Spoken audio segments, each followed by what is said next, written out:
shoqnia.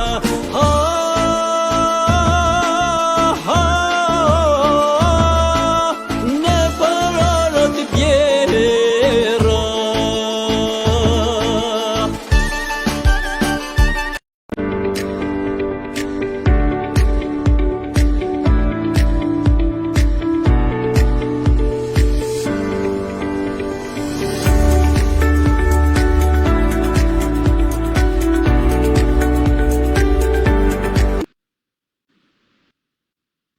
Mirëmbrëma të nderuar bashkëdhëtar. Nga studia e televizionit Një Dritare, ju kërkoj ndjesë për vonesën, por lidhje direkte i kanë edhe këto. Sonte kemi një të ftuar speciale. Ajo është e veçantë si nga stili i saj personal, ashtu edhe nga stili i rrëfimit të narrativës së saj. Dy stile të kombinuara me finesë, nga natyra një shpirti të bukur që përhap dritë rreth saj. Ajo kombinon shpresën me dhimbjen, jo vetëm në art, por dhe në jetën reale. Po kush mund të jetë tjetër përveç se shkrimtares Laura Oldashi? Mirë se erdhe, mirëmbrëma Laura Oldashi. Kënaqësi që të kemi sonte me ne. Brëma, ju falenderoj dhe uroj që të kalojmë bashku disa momente të bukura, të mira, me energji pozitive dhe me shpresa. Patjetër. Gjithashtu, i uroj edhe drejtorit të Një Dritare, profesor akademik Gjinusës, shërim të shpejt dhe me sa di ka dalur nga spitali, t'ja kaloj mirë në familjen e tij. Por le të kthehemi përsëri tek Laura. Ndoshta Laura jo kanë bërë shpesh pyetjen, sepse nuk është hera parë që bën intervistat tuaja janë të shumta. Kush është Laura për ne teleshikuesit dhe për mua? Çfarë ka mbetur? Çfarë ke thënë dhe çfarë ka mbetur pa thënë për jetën tënde? Për Laurën. Tani të themi ne kush jemi, është pak e vështirë, sepse ne vetë qënja, njerëzore është e vështirë, jemi shumë shtresa, jemi ajo që jemi brenda, jemi ajo që jemi jashtë, jemi ajo që jemi mërzitur, jemi profesioni jonë, emri jonë. Ndoshta kemi dhe Jalon thot, një psikoanalist amerikan thot që ne jemi ato, të gjithë ato njerëz që kanë hyrë në jetën tonë, edhe që kanë dalë dhe kanë lënë gjurmë tek ne. Ne jemi sidomos jot tona, jemi hijet tona, prandaj sigurisht jemi ne është shumë e vështirë. Por unë besoj që ti bëre një pyetje shumë më konkrete, që kush ka qenë, kush është jeta ime, si ka shteki, kjo ishte ideja. Por edhe përgjigjja e parë nuk ishte pa ide, pa filozofi, ishte saktë. Por le të vazhdojmë, kush është Laura, ku ka lindur, studimet dhe jetën në përgjithësi të Laurës.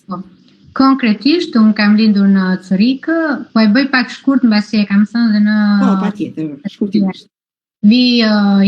Kam lindur në Curikë, aty kam lindur, familja ime ka qenë internuar dhe unë kam lindur në internim, vi nga një familje e rëndësishme pasi gjyshi im ka qenë general, ka mbaruar në Modena në Itali për shkollën militare të Modenas dhe në 46-ën është arrestuar me grupin e deputetëve dhe familja e tij, gruaja së bashku me 6 vajza, u larguan nga Tirana dhe në të vërtetë nuk është një persekutim, e thënë një internim, pasi ato nuk u internuan, por i thanë ju do largoheni nga shtëpia dhe do shkoni aty ku ndalon treni, dhe treni ndalonte në Elbasan.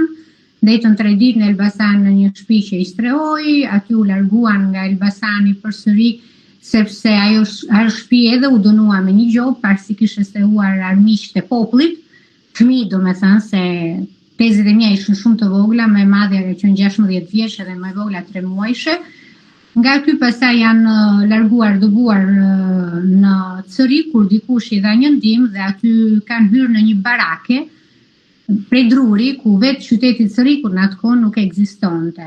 Më vonë mamaja ime një babain dhe kurse tezet vazhdojnë akoma me kalvarin e persekutimeve, binohet derisa gjyshi pastaj dënohet 101 vjet dhe del mbas 21 vjetëve dhe kujdeset pastaj paraq sa mundet për familjen e tij. Por jam rritur me shumë gra për të thënë që gruaja është shumë e rëndësishme në jetën time dhe janë këto teze të cilat janë sakrifikuar.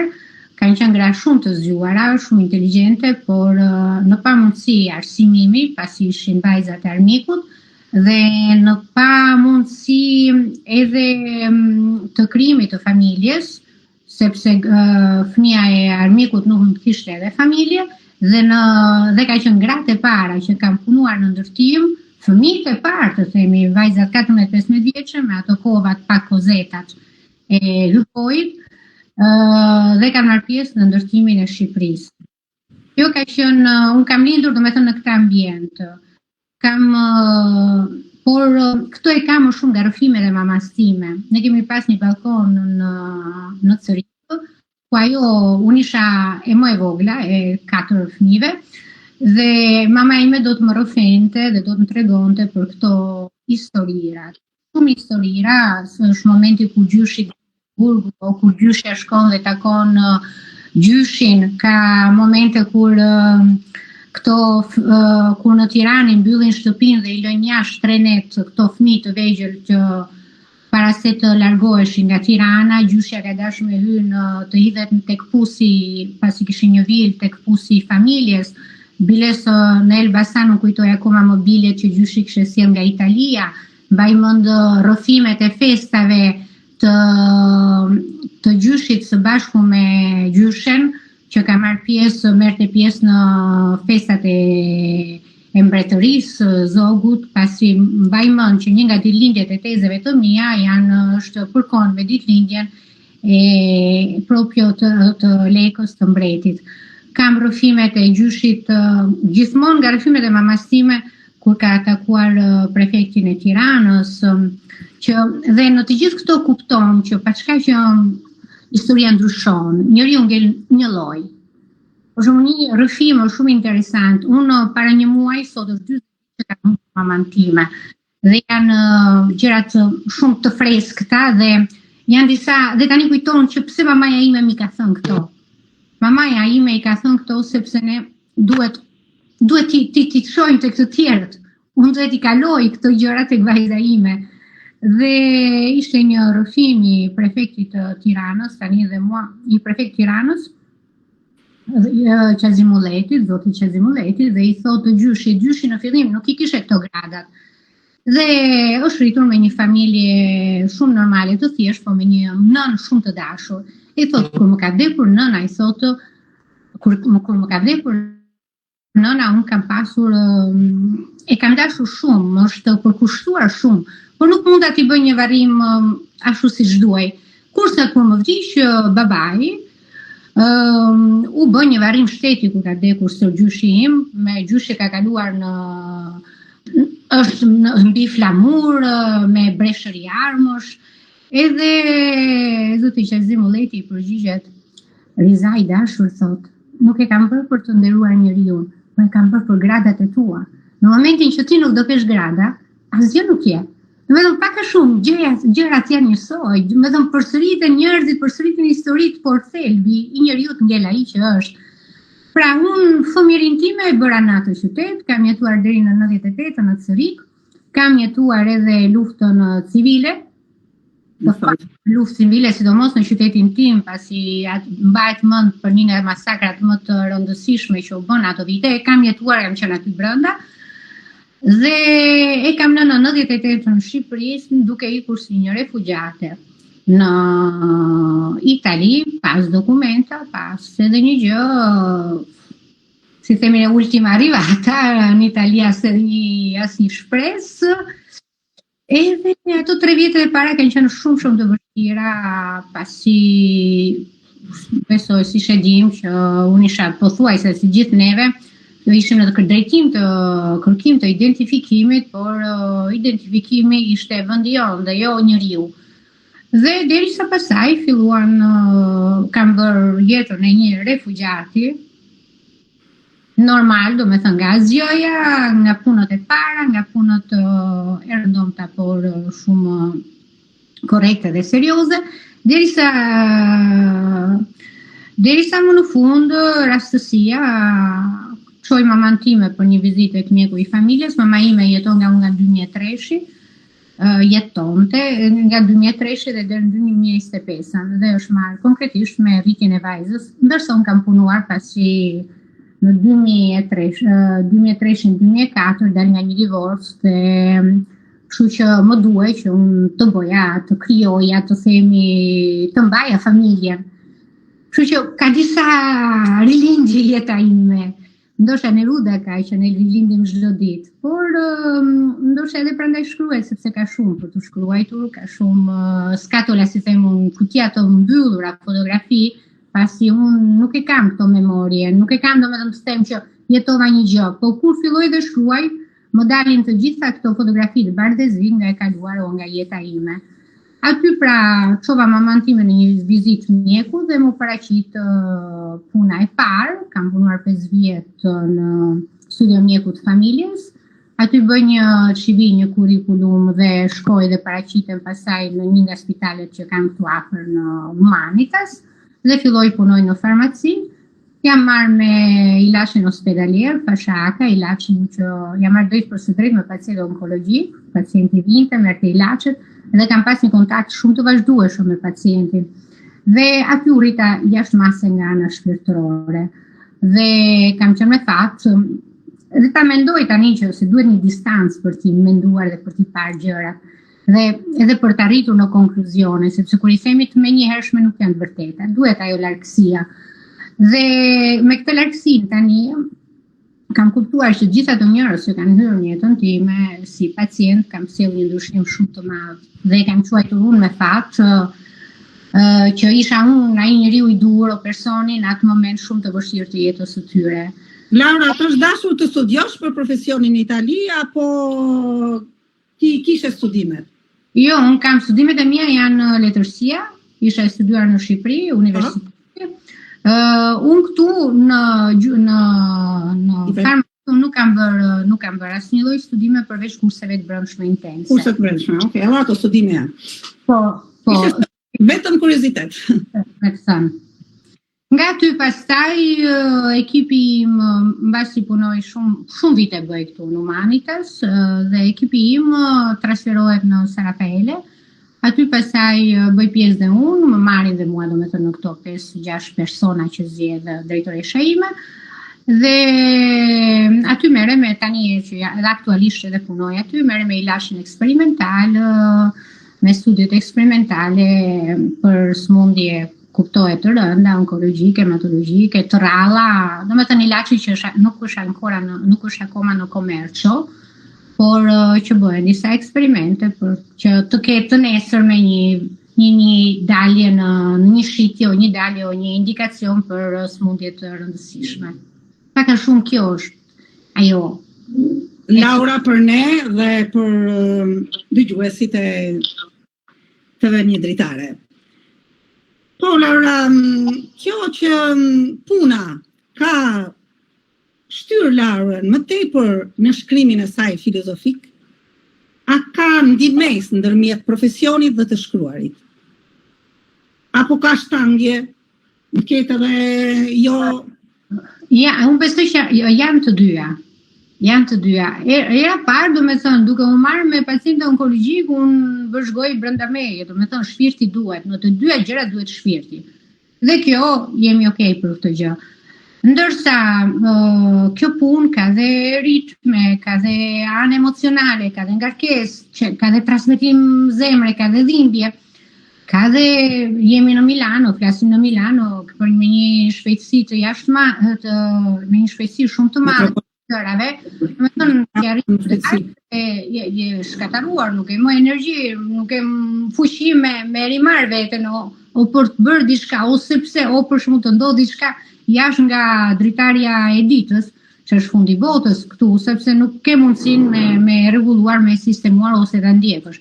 Pra, kjo ngarkesë shumë e madhe, si emocionale dhe fizike dhe mendore, bëri që unë duhet ta sfogoja, ta nxirrja në një mënyrë.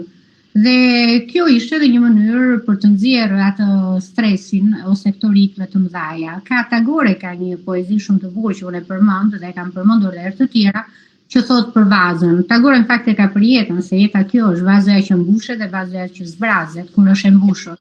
Kjo është esenci në kuptimin. Vërtet kur mbushesh edhe të zbrazet se për ndryshe plas. Tani e kam gjetur. Atëherë shkrimi është zbrazja jote, mund të themi. Dhe me këtë zbrazje sa libra ke shkruar deri tani? Kam shkruar 4 libra, por do thuash pse se mori përpara, se kjo është marrë vonë. Flasin vetëm 5 vitet e fundit, pa shkak që unë e vogël kam shkruar. Por si thash, duke Unë nuk e bëj këtë pyetje se e kuptoj shumë mirë, por ta thuash për të gjithë teleshikuesit është diçka e bukur. Sepse duke ribër jetën nga një vend në një vend tjetër, nuk dilnin më pasime, nuk ishte më ëndra gjë e parë, ishte jeta. Që mua më ra jeta, neve na ra jeta dhe shumë na ra jeta dhe ne u morëm me jetën, përveshëm mëngës, ishte thënë në një intervistë që bëra të shtunën, përveshëm mëngës dhe ne hym jetës dhe hym me ndershmëri, hym me dhuar nga luga dhe piruri edhe një herë. Nga zgjata. Nuk edhe piruni doni lekët, unë kur kam ndodhë ndarja, unë s'kisha as lekët. Kështu që në fillim mbaj mend që isha në këtë punë që merja në atë kohë, domethënë ose sot 15 euro në ditë dhe unë atë 15 euro shërimi i parë, fillova dhe nga i 15 euro që kam filluar. Dhe pastaj kështu domethënë shumë vonë unë mora shkrimin. Por besoj që ka qenë momenti dur, sepse nuk është që kur unë e marr, kur ne marrim pasionin tonë, ne e marrim atëherë kur duhet. Atëherë kur e gjithë qenia jonë, si ajo e brendshme, ekuilibrat tona janë në atë pikën që duhet të rifillojmë, si brenda dhe jashtë. Kur është ajo pika, atëherë fillo. Dhe inshallah, domethënë luma ai që e merr, që kap trenin në atë moment, sepse ndodh me vërtet mrekullia. Unë kur e kam marrë librin, letërsin shkrimin, unë nuk kam qenë mirë. Unë vetë nuk kam qenë mirë. Jo nga ana profesionale, por nga që me këto ritme, me këto forcë të madhe që tham, nga kjo azjoja dhe zhvillimi dal nga dal, ose dhe nga e kaluara ime, isha gëzuar, domethënë nuk isha marrë që nuk isha marrë me anën time shpirtërore. Dhe fillova të merresha me anën time shpirtërore, me ngritjen time shpirtërore, këtë gjë ka bërë shkrimi dhe unë duhet ta falenderoj kush më solli në atë moment, se ka bërë gjën më të mrekullueshme, jo për të pasur libra, jo për librat, por mrekulli të madhe që ka bërë me mua, me qetësinë time, me anën time, si e për sot tjetër, si e mendoj unë që çfarë është jeta, çfarë jemi ne sot, domethënë gjitha këto pyetje, gjitha dhe zgjidhja e këtyre pyetjeve që janë pyetje ekzistenciale, unë i bëj vetëm me anë të shkrimit. Laura, do falenderojmë teleshikuesit që po na ndjekin dhe ato që kanë komentuar. Një minutë dhe do rikthehemi përsëri me pyetjet e radhës. Faleminderit. Ildia Gjemali, urime dhe suksesa Albina Ceka dhe e ftuara juaj Laura Oldashi. Faleminderit Ildia, të përshëndesim. Klea Sarc, po ju ndjek me kënaqësi. Faleminderit, të përshëndesim dhe ne. Gjithashtu po na ndjekin Tom Ceka, Vita Ceka, që na përshëndesin. Më vonë do të lexojmë edhe komente tjera, por le të kthehemi bashkë bisedimit dhe të fillojmë me librat, ato përshtypjet, stilin që ka përdorur tek librat, sipas teje, edhe sipas kritikeve letrare. Cili është stili i Laurës? Tani duke sjell një prozën, duke sjell tregimin e shkurtër, sepse dhe kjo është interesante për t'u shpjeguar pse unë sjell tregimin e shkurtër dhe nuk shkoj akoma te romani, dhe nuk shkoj as mbrapa te poezia. Duhet thënë që unë nuk kam për shkruar, si gjithë neve, se kjo është pyetja ku e gjen kohën me shkruar, sepse kanë dalë dhe rekord librat. Unë duke punuar në San Rafaele shkoj në metro. Dhe kam pothuajse një rrugë nga Capolinja, nga Rozzano që unë jetoja Sago, dhe ana tjetër është Kashina Goba që është stacioni i spitalit, dhe unë pothuajse bëj një orë dhe unë marr kompjuter, unë aty shkruaj. Domethënë librat e mia, të paktën 2 të fundit pothuajse janë shkruar në metro, Se 2 të parat pasaj kisha më shumë kohë dhe ishin dhe punë. Rrezik të harrosh edhe ku të zbresësh. Po. Jo, e bukra ndodh, Albina, e bukra ndodh sepse metroja zakonisht është gjitha në errësirë dhe 2 stacione fundit vjen drita. Është jashtë, do me thënë dhe aty them kuptoj, Laura pritani mbylle se erdhi momenti. Dhe duke shkuar në metro, për forca unë do dalin gjërat shkurtra, nuk mund të dalin më gjatë. Ose të flasim pak nga kush janë muza, kush është muza ime. Kam kuptuar që shpirti im është shumë i ndjeshëm. Çfarë ndodh jashtë, shpirti im reagon me këto gjëra. Reagon nga lajmet për shembull që janë jashtë. Reagon nga ky menifregizmi sot i njeriut. Reagon nga ky njeriu që nuk është. Ose këto ritmet që po sjell sistemi. Ky kalimi i njeriut në robotizëm, këto vrapime shkakton, por mua më sjell emocion, edhe një këngë më sjell emocion dhe një lule. Pra ky shpirti im është, të themi, si ai vrisht. Po, dhe si ai syngjeri që sa po e prek ose si val radio, sa po e prek reagon e thot, ma sill këtu se ka material për mua. Në këtë moment, domethënë, vëj muzikën, shkruaj me një muzikë shumë të madhe, edhe në metro kudo që jam, ku nuk ka fjalë, ka vetëm melodi, dhe unë pastaj aty futem në botën time të shkrimit dhe nuk di me të vërtetë çfarë ndodh.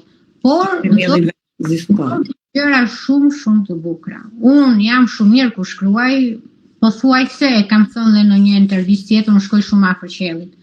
Dhe kjo është një mrekulli që faleminderit të them shumë mirë, por faleminderit që kush më dha. Tani sa për i takon stilit tim, me që gjërat janë kështu, do me thëmë pak knajër të themi, unë nuk kam një stil klasik, unë nuk vi me një letërsi klasike, unë vi me një prozë e cila është shumë filozofike, e cila është shumë e brëndshme, është pothuajse afër shpirtit dhe në të gjitha sfumaturat me gjitha nuancat që ka shpirti, dhe me gjithë tronditjet që ka shpirti ose kënaqësinë. Dhe kështu që është quajtur në stil ekzistencialist, shumë e çojnë tek dhe ndërgjegja tek pro-ndërgjegje, sepse ka pikërisht shpërthimin e brendshëm që kërkon të dali dhe del, dhe rrjet. Dhe nga diçka e vogël shkon tek diçka tjetër, shkon te diçka tjetër. Por kur shkruaj, unë kam shumë fotografi brenda. Kam aq fotografi të bukura dhe fotografitë e Laurës, më tepër është edhe. Laurës janë disa fotografi jetës. Janë disa fotografi të tjera, ndoshta unë në një tjetër do të kem qenë piktore dhe unë, sepse janë shumë të bukura dhe ato fotografi ti kthesh në fjalë, janë akoma më të mrekullueshme, ato piktura, ato perceptime. Edhe thosha edhe te intervista e erës fundit, është shumë bukur, ne kemi sy brenda. Dhe askush nuk i kupton këto sy që na vëzhgojnë neve, po vëzhgojnë edhe botën. Dhe unë jam kontakt me këto sy, të themi. Në fakt, po të duash, po të doni, unë mund të lexoj diçka nga libri i fundit për ta bërë me kënaqësi. Para se të fillosh të lexosh librin, unë kam një mesazh që do ta përshëndes, do ta lexoj mesazhin e zonjës Emnie Krasniqi. Përshëndetje portali Një Dritare. Përshëndetje Albina e në veçanti për Lauren, një shkrimtare, ajo thot poete, e madhe, një person me shumë vlera. Pse jo edhe poete, sepse proza jote me sa kam lexuarëm, është një prozë poetike. Ne do të dëgjojmë me kënaqësi një pjesë nga vepra juaj me zërin e bukur të Laurës. Faleminderit, e kam shpërfutur nga libri i fundit. Biles është vetmja kopje që munda të marr, sepse unë nga që libri doli në 10 tetor dhe unë në 14 tetor pata problemet, pata këto fatkeqësinë e mamas time dhe ndjekja, kështu që librit nuk kjo është jeta. Librit nuk është bërë as promovimi dhe kështu do jetë një moment i dytë. Para se të flas për këtë pjesë që do të lexoj, e cila është shkruar në 1 nëntor të 2024, se është gjë e bukur se tani po e lexoj dhe mama ime 2 nëntor 2025 ndroi jetë, tani e pas. Në të vërtetë se me kapitoni. Për të thënë, Sepse unë I shoh të gjërat jo të dukshme, invizibilet. Dhe kam një raport shumë të madh me gjërat që janë të padukshme, po që janë, si këto koincidencat në këto moment. Ky shkrim, kam qenë në balkon, më kujtohet, kam qenë në balkon me mamin, dhe po dëgjoja një muzikë shumë të bukur. Dhe në atë moment them, jo, është e pamundur, unë duhet futem ta shkruaj, sepse ndjeva që trupi im po kishte këto emocione që nuk mund t'i përballonte, dhe unë jam futur në dhomë dhe ky shkrim ka ndalë brenda një ore. Dhe problemi është që unë nuk e shpëtova. Bashkë shkruajta në kompjuter nuk e shpëtova. Dhe unë kam qarë, edhe thosha se unë nuk do ta bëj më kaq. Më të bukur se kaq nuk do ta bëj. Dhe mbaj mend që ka marrë vajzën në telefon, Lori duhet bërë diçka, duhet shpëtuar kjo gjë. Edhe ajo më vonë më thot, mami, ishe e dëshpëruar, po unë dhe qenë, se s'mund të njeriu të qaj për një frosë. Jo qahet. Tani po lexoj, prozat e mia nuk kanë titull. Me kënaqësi. Data, pra 1 nëntor 2020. Pikëza të rëna mbi të sipër me qetësi. Thellësia mbetet në zhurmë. Shpirti është sferë, rrotullohet. Del nga aty për të prekur qejt e hap. Mund të humni fluturimin e mësuar përmendësh edhe të bie me forcë mbi rrugë.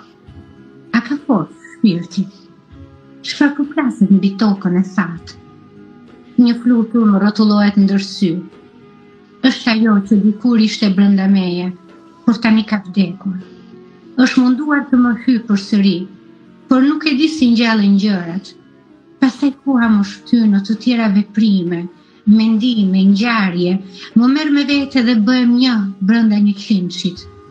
Fytyrë verdhë dhe shtyr nga era, pak më tej. Ti në dritaren e vjeshtës sheh lëkundin e gjërave që zbien. Dritare e madhe, poshtë një kopsht rrethuar nga fasada të vogla ndërtesësh, tavolinë e zezë prej hekurit, 2 karrige bosh dhe një dorë që shkund hirin e cigares, pema në krah që pothuajse prej xhamat. Gjërat shihen nga larg, për të mos jetuar nga brenda.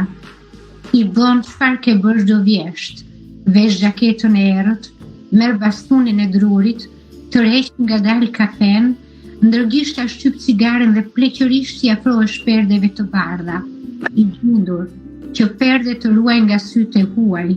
Janë aty për t'i vënë kufi vështrimit. Magritte e kishte thënë, një gjendje përpara syve apo të jesh ti gjendja. Ja edhe tani 80 vjet, vazhdon të shohësh jo me të njëjtin vështrim. Objekti ndryshon sa herë vdesin. Qetësia e ka një emër, është rënja. Lehtësia e trupit pas një gravitet. Ti në dritare manitesh nga forca që kanë gjetet në mos shkëputjen e tyre. Nuk din të jetojnë lehtë dhe të bien. Nuk din të marrë ringjallje të reja. Të lodhura nga ikjet. Gjërat që rrin, ato mbesin. I thot një shpirt I vjetër që nuk I vallëzon më. Sikur ta dija si rrihet. Faleminderit Laura. Një tregim filozofik mund të them që reflekton me të vërtetë mjaft tek ne njerëzit, tek ne që dëgjuam, por më tepër ka reflektuar tek ti ai çast që të ka sjellë gjithë këtë frymëzim. Faleminderit që ndave me ne. Faleminderit. Ti ke shkruar 4 libra. Ndonjëri prej librave është në gjuhën italiane apo të gjithë janë në gjuhën shqipe? Më falni, të gjithë librat e mi janë në gjuhën shqipe, sepse unë nuk e bërë një punë me shpirtin. E kam thënë libri I tretë kur doli, unë nuk mund të sjell një letërsi që shpirti im, gjuha e shpirtit tim nuk e njeh. Se gjuha e shpirtit tim është shqip dhe libri. Pra Laura do t'i sjellë shqip, nëse të tjerët duan ta kenë italisht, ti përkthej. Ajo është, unë e kam provuar në këtë fundin, caso chiuso, e provova, e kam provuar po mua nuk më argëton. Domethënë mua një gjë po s'më argëton. Domethënë kjo është hobi im. Dhe unë paktën hobi duhet më argëtoj. Ndoshta aty duhet bërë puna atë gjërat që s'argëtojnë, sa ajo është rritja. Por për momentin kam nevojë që gjërat të më argëtojnë dhe mua shkrimi më argëton. I shpresh në gjuhën e shpirtin, në gjuhën e nënës. Kjo është. Jo, të gjithë kemi pak a shumë kështu në emigrantët. Mundet që Më tepër na vjen shkrimi shqip. Një poezi e lehtë mund të vijë edhe në gjuhë huaj, më themi, por kur shkruan proz, ajo të vjen më të vërtetë në gjuhën tënde dhe më bësh një ose do të më thuash të shkruaj në gjuhë tjetër. Pra edhe unë do i bëj violencë asaj shpirtit tim. Gjërsa pjesa letërsia ime nuk vjen me forcë, nuk vjen me po e mendoj si ta shkruaj. Jo, unë nuk mendoj fare. Unë vjen aty ulu edhe çfarë do shkruhet. Pra kjo është liria ime. Ne na vjen shqip, të vjen shqip të shkruash. Kjo është shumë e saktë dhe e drejtë, mund të themi.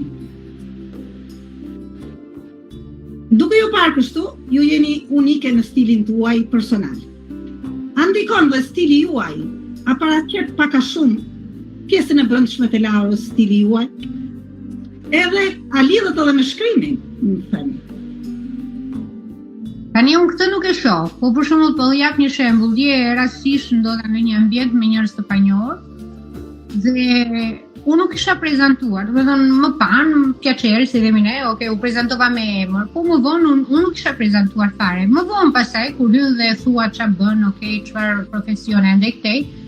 Ato dy gra thanë, dukesh që ti je artiste o merresh me shkrimin sepse e ke këtë paraqitjen. Unë nuk e di domethënë. Ajo vjen në mënyrë natyrale, por më shumë është se nëse shkrimi im është shpirtëror, paraqitja ime nuk është shpirtërore, për thënë. Nuk e di tani çfarë mund të ketë një unë mendoj se edhe stili jashtëm. Po të marr librin tënd, ta lexoj pak a shumë, unë e kuptoj se në cilin stil do shkoj.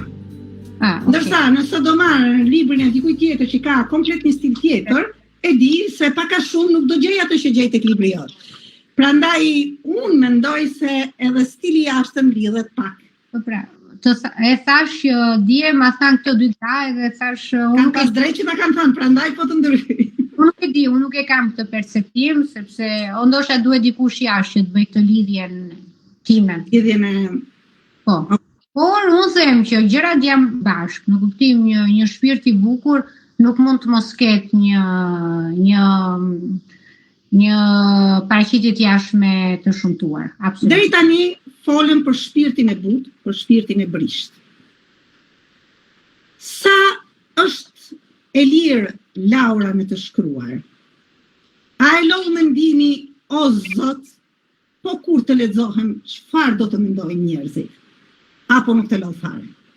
Nuk më lodh sepse nuk vjen për tjerët, kjo është e bukur. Mëndon përse po i referoj. Tjerët do ta lexojnë, ti nuk e nxjerr për tjerët, jam dakord. Jo, kur shkruhet nuk shkruhet për. Për paktën unë nuk e shkruaj për. Jo, nuk shkruhet për tjerët. Unë të paktën, tani unë nuk e di çfarë thonë tjerët, se edhe unë jam as kushi, edhe unë përfaqësoj vetëm veten time. Dhe vetja ime nuk e bën për tjerët. Vetja ime e bën se unë kam të domosdoshme ta shkruaj, kam domosdoshëm ta bëj. Por çfarë ndodh? Kur unë e bëj dhe e shoh që mua më bën të bukur, mua më ndryshon, mua më bën mirë. Dhe kuptoj që kur shkruan të tjerët bën mirë. Pra, është diçka. Kjo unë e di që kjo nuk njeriu i thjesht këtë gjë që po do them unë tani nuk do ta kuptoj. Sepse kuptohet, por kur e hedh në libër, normal që do lexohet. Unë po them diçka tjetër, po them që kjo është një fenomen i padukshëm. Që unë e kuptoj dhe e ndjej. E kuptoj dhe e ndjej unë dhe gjithsa unë e ndjej dhe gjithsa të unë bën ndryshimin pasioni im, bën ndryshimin edhe jashtë. Të kush e lexon dhe kush e merr. Dhe këtë e kam të vërtetuar sepse letërsia ime pëlqehet. Unë nuk them kam një letërsi të çuditshme, por pëlqehet. Kështu që e ka kaluar provën që nuk është më për mua. Laura është e lirë dhe shkruan ashtu siç i vjen. Aty do me thënë jam vetvetja. Jam shumë vetvetja dhe ajo vetvetja e lirë që as unë vetë nuk e njoh, sepse është si pak psikoanalizë. Unë punoj nga vetë dhe njoh veten. Po njoh veten, njoh proceset e botës, njoh proceset e njeriu, sepse në fund fare njeriu është i njëjtë. Të gjithë njerëzit janë të njëjtë, por problemi është pse ne dalim ndryshe jashtë, sepse kush rrit të bukurën, kush rrit të mirën, kush rrit negativitetin, në bazë të asaj që ne rrisim, atë nxjerrim jashtë. Prandaj pastaj dalim të ndryshëm. Po si emocione, ne jemi të gjithë një lloj. Patjetër. Të thënë të drejtën, nëse ke dëshirë, unë kam zgjedhur një tregim filozofik që reflekton mbi humjen e intimitetit njerëzor në botën moderne, ku përshafimi simbolizon lidhjen e vërtet dhe jetën e ngjerë. Mungesa e dashurisë përjetohet si vdekje shpirtërore para vdekjes fizike, ndërsa rutina dhe indiferenca e shoqërisë shtypin ndjeshmërinë e dashurisë njerëzore. Unë e kam zgjedhur ta lexoj, e kam shkurtuar sepse tregimi është shumë i gjatë dhe do na marroj ora për lexuesin, nëse edhe ti je dakord me mua. Sigurisht, unë jam surprizë tani. Autorja, surprizë. A i njohim njerëzit nga përshqafimet që japim? Një tjetër pyetje, zhytet si gosht. Ne s'japim më përqafime. Si përfaqja është e lexueshme të njihet. Këmbët e dobta të përshafimit këputën e bien. E shoh të rrëzuar në tokë, i bërë njësh me dyshemen. Ai sa lustron disa pllaka që mentoje. Ku hirushja i lan dhe i shkëlqen. Ne të vërbuarit e botës i ecim sipër. Dëgjoj agoninë e përqafimit që kërcet, kur shkelet në këmbë dhe coptohet. Zhurmë e madhe, si fundi i botës. Ky është fundi brenda jetës. Në qoftë se nuk e dinim akoma, ne vdesim përpara se të vijë vdekja. Tregimi është i gjatë, unë nuk do të marr shumë kohë ty. Më kujtohet ai tregim, se ai tregim ka dhe një refleksion tjetër të neve që jemi jashtë dhe si na doat dheu neve që jemi jashtë. Në fakt, unë nëse do e gjej, do e lexoj sepse ajo është shumë interesant. Po patjetër mund ta vazhdosh, po se gjetë ti. Unë e kam të... Jo, nuk e kam pjesën, nuk e kam marrë të gjithë tregimin, se e dija se do të merrja shumë kohë, por ti mund ta shpjegosh me fjalë tuaja dhe mund ta ilustrosh shumë mirë me fjalë tuaja. E gjeta. Okej, bravo. Domethënë se edhe unë pas kam zgjedhur një që të pëlqen dhe ty. Ka një...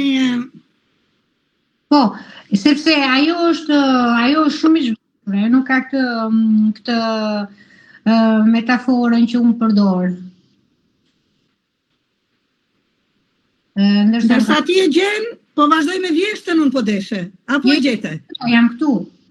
Okej, nësa e gjete, vazhdo. Po e gjej në këtë pjesë, okej, por jo, sepse është edhe lindja dhe vdekja, lindja njëri, mira, forca dhe e mira dhe e keqja bashkohen, ndërsa në kronologjinë e vdekjes pak herë deklarohet vdiq për motive natyrale. Në të shumtën e rasteve është për arsye të cilat i quajmë rastësore, ose ishte shkruar. Ne vdesim nga jeta e sëmur që na jepet. Vdesim nga një idiot që kalon rastësisht me trodhet godet në tru, por përpara se të vras, ti ke aq shumë frikë sa shkon vetë drejt vdekjes. Ky idiot herë është i dukshëm, por më shumë i padukshëm me mira maska, i fshehur me petkun e trishtimit, stresit dhe ankthit. Ose mund të jetë një tjetër idiot të thotë se në vendin ku ti ke lindur, do të sillim paqen dhe do ta bëjmë fringo të re. Kjo i drejtohet Palestinës. Je shumë i lumtur për vendin tënd që do të bëhet ishull parajse. Me metodën e Trumpit. Trumpi kërkoi që ta palestinezët i largojmë gjithë se ne ta bëjmë shumë. Ajo. Edhe ose mund të jetë një tjetër idiot të thotë se në vendin ku ti ke lindur do të sillim paqen dhe do ta bëjmë fringo të ri. Je shumë i lumtur për vendin tënd që do të bëhet ishull parajse. Por unë nuk e di çfarë do të bësh me jetën, me shtëpinë, me tokën tënde, me minderin e balkonit në një qytet të humbur të botës, që për ty është e gjithë lumturia, dhe për këtë gjë kthehesh në një të huaj, ashtu si unë që pret që një tjetër shtet, të tjerë qytetarë të konsiderojnë si të barabartë, të pranojnë si vetvetja e tyre, një vendas i cili është në një nga luftrat e mësipërme, të mbushjes së pjatës së supës, apo të zgjedhjes luksoze të një neoni për sallonin e ri të saunës, apo të banjës turke dhe nuk e ka idenë e qenies apo të shpirtit, por I duhem për të rritur fuqinë e tij, apo thjesht si spektator I një neoni të banjës, ku ai sheh madhështinë e tij. Në heshtje duroj dhe uroj që ti duhem akoma më shumë, ndërsa vendi im më sheh si dështak, sepse nuk munda të realizojmë në një shtet të huaj. Më sheh si Zot dhe më ngre në qiell, kur ja dal të kem një këmishë të ekurosur dhe të punoj në një ndërmarrje multinacionale të një vendi perëndimor, sepse dhe vendi tim, dukja ime I duhet, figura dhe publiciteti që të bëjnë me mua. Të shkruash është protestë. Bukuria, estetikja, të qenit grua, të qenit nën, të qenit njeri, të theme zë të lartë komësin është protestë. Të rish larg mediokriteti, gënjeshtër, shtirjes është protestë. Të qenit shpirt është protestë. Më zhvishni nga protestat e mia dhe do t'jem ju, ndërsa po të më hiqni rrobet, varsën e kryqit, të kuqin mbi buzë, apo të shihni një trup të dobët me kocka I bardhë lakurish ku çdo fibër dhe shopore I mërdhin. Por fotografia e varfërisë së botës nuk na duhet, na trishton. Prandaj me diç lëvizim imazhet në telefon dhe zgjedhim njerëz që qeshin, njerëz të bukur, optimist, njerëz që ja kanë dalë, që marrin pjesë në festa me maska sikur vetë jeta të mos jetë një sfilat karnavalesh. Aty zgjedh edhe fotografinë time për këtë shkrim që nuk di si ta përkufizoj, artikull, kronik, replik, mos pajtim, kundërshtim, ndërsa fotografia ime nuk I përshtatet. Është marrë nga një festë dhe po ta interpretoja, do të shkruaja për natën blu ku dua të bie. Flet për një fije shkrepse që ndez errësirën dhe jo dritën. Ashtu e veshur si në fotografi, zbres në ëndrrën që e kisha lënë në mes. E zhvendos dhe e nis nga fillimi. Një fill I but fjalë më afrohet dhe më përkëdhel ekzistencën. Marrin me të mirë zonat e mia të errta dhe lë ta bëjnë. Ato e njohin fuqinë që kanë mbi mua. Din të mos sjellin tek ty. Në poezinë që nuk manise, ndjej blun e një nate të re. Koka ime e kthyer në pritje. Ndoshta ulesh në skrivani dhe më shkruan. Nga koha që po të shkruaj, poshtë aty në jetë gjërat nuk shkojnë mirë. Ose më mirë të them që nuk kanë shkuar asnjëherë mirë, por ne nuk e kemi ditur. E kemi besuar zërit të largët që vinte nga një stacion radioje, por mos u shqetëso për mua, sepse nga vendi që po të shkruaj lart në ëndër, rreth e qark meje, ka fije shkrepse që ndezin errësirën dhe fantazin. Aty unë jam mirë. Faleminderit Laura, faleminderit. Jashtë masën një emocion I marrë mund të themi nëpërmjet leximit edhe shkrimit që ke bërë. Faleminderit. Gjithashtu do falenderoj edhe teleshikuesit që na ndjekin dhe ata që komentojnë. Vasilika Alia, përshëndetje Albina, së bashku me të ftuaran poetën, shkrimtaren, kënaqësi të ju ndjek. Bisedë shumë interesante, suksese. Të përshëndesim Vasilika. Faleminderit Vasilika. Por le të vazhdojmë duke parë ndjenjat dhe metaforat dhe gjithçka filozofike tek tregimet e tua, ti I quan të shkurtra, por ka edhe tregimet e gjata.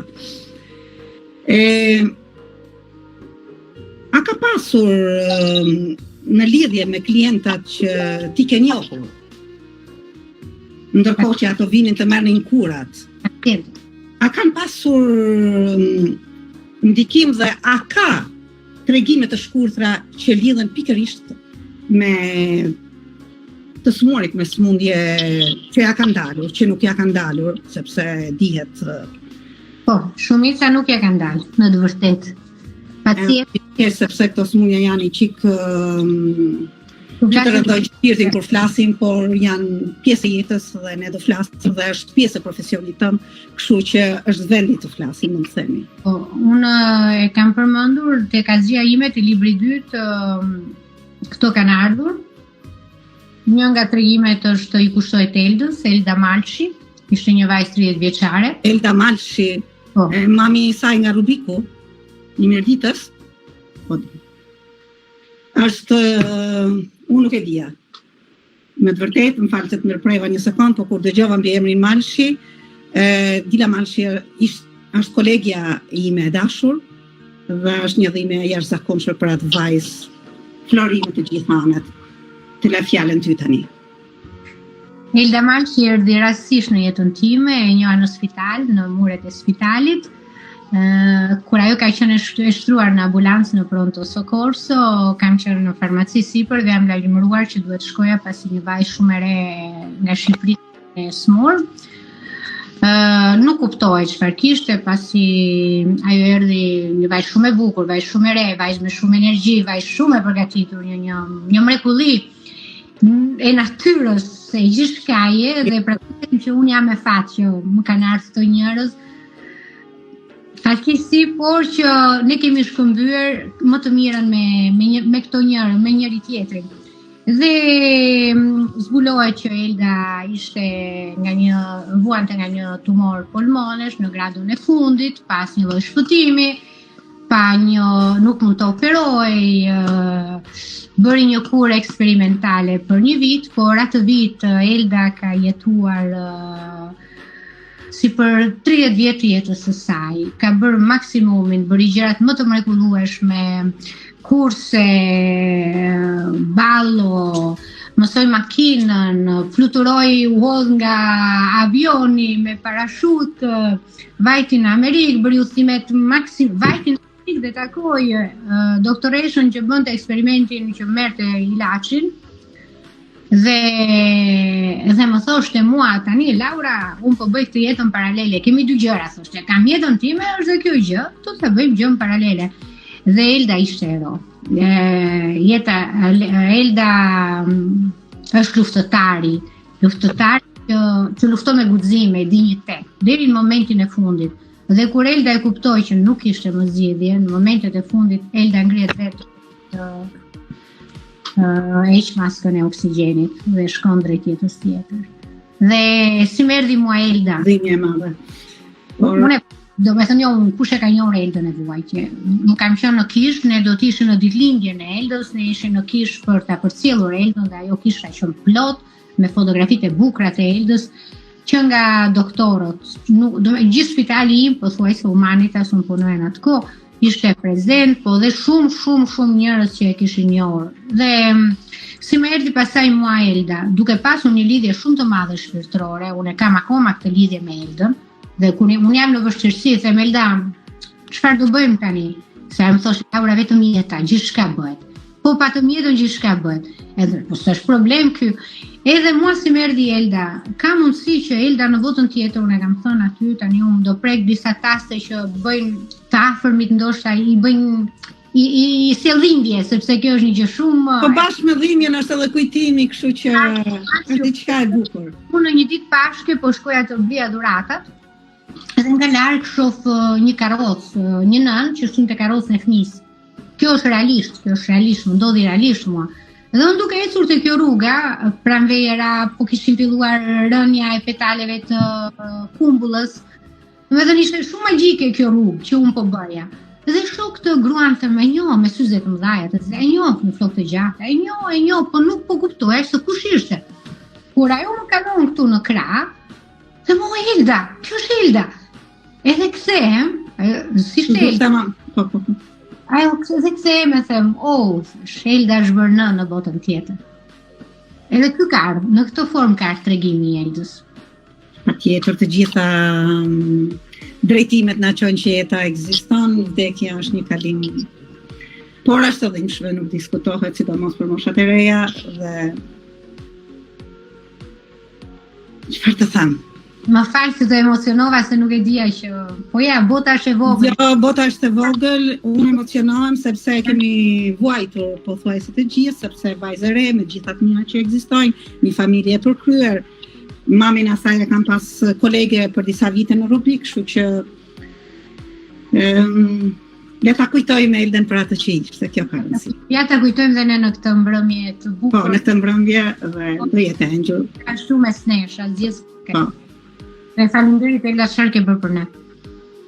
Na ke bërë më të bukur. Elda mua më ka bërë më të bukur, shpirtërisht. Patjetër se këto histori që kalon të rrisin shpirtërisht dhe kupton që jeta është shumë e vlefshme, por edhe duhet ta jetojmë sepse po të vdesësh vetë brenda vetes pa vdekur akoma është më keq. Ajo jetoi vitin e fundit siç thuat ti në mënyrën më perfekte. Pas të keqes do mbesin kujtimet e bukura dhe ndoshta do ketë një botë tjetër që do takohen përsëri të gjithë. Por le ta heqim pak këtë melankoli, këtë dhimbje, duke lexuar disa vargje përsëri të një tregimi tënd, Vjeshta. Vjeshta është përgjigje e letrave tona. Ato që nuk I nisën, të pashkruara, që I fshehem brenda komodinës së mbyllur, të një dhome e veshur me fustan të bardhë, e cila më rrotullohet rreth të qark si flutur. Letra që fillojnë të gjitha njësoj. Ej, ciao, jam unë që hyt e ti. Lëvizja e ngjyrës, e verdha afër kafes së kuqes, qukësës që pikon mbi gjethe, shumësia e tyre. Përse pyes nëse jam kërceli I shkëputjes, apo toka e shtrirë në prehjes? E dëgjua edhe ju, është domosdoshëm identifikimi, hapësira, krahët që zgjatën në pafundësi për të përqafuar asgjën, për të futur në kraharor gjithçka. Një gjethe, një fjalë, një penjë, kërcitje një shkollë e këpucës, momenti I parë vjeshta, në tjetrin mira copa të thyera. I detyrohem kësaj vjeshte, I dëshirohem. E shoh që hapet e gjitha për mua dhe më fut brenda vetes. Mbyll dyert, grincë, heshtje, pas pak muzgull. Letrat që nuk I kam nisur, I ke lexuar të gjitha. Me gishta I kam shkruar, mbi çdo penjë. Prandaj bien gjethet, prandaj vjen dhe vjeshta. 20 tetor 2024. Po të le ty që të na flasësh edhe ta mbyllim kaq bukur këtë emision sonte me vjeshtën tënde që e ke hedhur në vargje kaq bukur sa që nuk durova dot pa I lexuar. Është shumë bukur sepse gjithçka është dashuri. Gjithçka është dashuri. Kjo ekzistencë, ky njeri dhe ne nëse do jedhim syt pikërisht te dashuria, jo vetëm mes dy njerëzve, por dashuria që krijohet kjo botë. Ne jemi krijuar nga një dashuri e madhe, nga një qenie shumë e madhe. Dhe kjo do superoj gjithçka të keqe. E kuptojmë që atë thash në këtë intervistë që për mua në këtë moment bota është e çmendur, njeriu është I çmendur. Atëherë çfarë bëj unë me letërsinë time, çfarë bëj unë me vjeshtën? I vëj dorën mbi kokë botës dhe I them qetëso. Dashurohu, shif të bukurën në këtë çmenduri, sepse çdo lloj jete ka qenë e tillë. Të marrim më të mirën, të marrim më të bukurën për të qenë mirë neve, sepse do ikim. Kjo do ishte mesazhi im. Patjetër, ky është mesazh shumë I bukur në këtë botë që po ecën me hapa të shpejt dhe jemi bërë pothuajse një numër në listë. Të jetojmë atë pikë që na jepet, atë piku që na jepet dhe të kënaqemi me aq dhe të vazhdojmë përpara sepse ndoshta shumë pika do vinë pastaj. Planet tuaja për të ardhmen, Laura? Unë jam pak nëse ke planen. Planet e mia personale për të bërë. Në letërsi, flas në letërsi. Jo, në letërsi nuk mund të bëj plane sepse siç e thash, letërsia ime vjen kështu pa plane. Okej, na thuj plane tjera atëherë. Po do vi sepse gjërsa unë kam domosdoshme të shkruaj, do vi. Shumë presin romanin, unë nuk e di do shkoj te romani, familja ime pret historinë e familjes time, pasi është dhe një histori autobiografi. Pasi ka shumë histori brenda. Por unë nuk, si thash, jam e lirë, letërsia ime është e lirë dhe kështu edhe shpirti im është I lirë, do shkoj atje ku është. Qofse ka gjëra të bukura, që ka gjëra të bukura për të bërë, këtë e di. Por se si do vi në çfarë forme, në tregima të shkurta, por roman kjo është. O ndoshta do jetë fare letërsi, o do jetë në një gjë tjetër, unë uroj se unë më pëlqejnë gjërat e reja, më pëlqejnë rifillimet, më pëlqejnë çmendurirat, unë me normalitetin nuk rri dot. Sepse ma jep normaliteti dita puna ime, profesioni, unë duhet të largohem nga kjo gjë. Kurse si e shoh unë botën, jam me të vërtetë shumë e shqetësuar. Jam shumë e shqetësuar se ku po shkon dhe si po shkon ky njeri, dhe jemi në krye nga njerëz jo që nuk janë shumë koshent dhe është një frikë. Por besoj që 2000 vjet, sa jemi në 2025 vjet, ky rrezik ka qenë gjithmonë dhe njerëzit gjithmonë kanë jetuar dhe në këtë gjë çmenduri të madhe të bëjmë atë jetën tonë. Kemi jetuar, po ndoshta ka kohë për të ndryshuar diçka dhe shpresojmë që të ndryshojë diçka. Unë shpresa tani e them, më fal, do them, nuk e them unë, e them Shoran që shpresa është një gjë e sklavit. Do të thënë se sklavi mendon do shpresoj. Po, që ne duhet ta zgjedhim, ta ndrojmë, po gjithsesi nuk kemi mundësinë për ta ndruar, sepse mekanizmi, sistemi është shumë më i komplikuar se ne, dhe gjithsesi varemi nga ky sistem, të bëhemi, domethënë, të vritemi sa më pak. Të vritemi sa më pak dhe nxjerrim më të mirën tonë, sepse fund fare jeta është e jon. Dhe s'na e ka dhënë sistemi. Të hyjmë në politikë dhe në histori, se kush e ka krijuar vrasjen, kush ka krijuar luftën. Kjo, siç e the edhe ti, ka vite që vazhdon dhe fjala të shpresojmë për ndryshim me të vërtetë që është skllavruese, por nuk ka ngelur tjetër. Të shpresojmë për më mirë për rinin. Të shpresojmë, nuk e di. Nuk e di. Edhe unë nuk e di sepse duke shpresuar nuk vjen gjëra, po të shpresojmë që i ndryshojnë me të vërtetë dhe rinia të ketë një jetë më të mirë edhe brezat e ardhshëm më të mirë se ne, nuk diskutojmë. Nuk them që secili se çfarë është tani shoqëria e sa është grupi, është shumë individ, nëse secili nga ne bë më të mirën e vet, shpëton dhe ardhmë, shpëton dhe kjo është. Ja, po bësh më të mirën për veten tënde, ke bërë më të mirën edhe për shoqërinë, kjo është e vërtetë, shumë e vërtetë dhe jam shumë dakord. Tani nëse do të përshëndesësh dikë se minutat ikën, erdhi fundi. Ju përshëndes juve, të falenderoj, unë Faleminderit. Këdo ju përshëndes juve, përshëndes publikun që na ndoqi, përshëndes ushtrimin që e bëri të mundur këtë lidhje. Edhe më vjen mirë që ne nuk njeheshim, po patëm pika takimi shumë të rëndësishme mes nesh, që do thotë që kemi një lidhje dhe njerëzit janë të lidhur, e thotë Einsteini, njerëzit janë të lidhur me njëri tjetrin, dhe kjo më pëlqeu jashtëmase. Se edhe jemi të gjithë energjinë, nëse një sjell energjinë të bukur, gjithë kjo lidhje do të sjellë energji të bukur. Dhe jam shumë e lumtur dhe unë ndjeva shumë mirë. Faleminderit. Faleminderit për te dhe unë ndjeva shumë mirë dhe energjia jote në të shkruar kombinon pak dhe me energjinë time, se dhe unë shkruaj kur më vjen, nuk është si kam programet. Dhe jam shumë e kënaqur që të kisha sonte këtu në valët e televizionit Një Dritare. Faleminderit që ishe me ne me zemër, kënaqësi e vërtet. Të nderuar teleshikues, minutave ju erdhi fundi, kaluan me shpejtësi.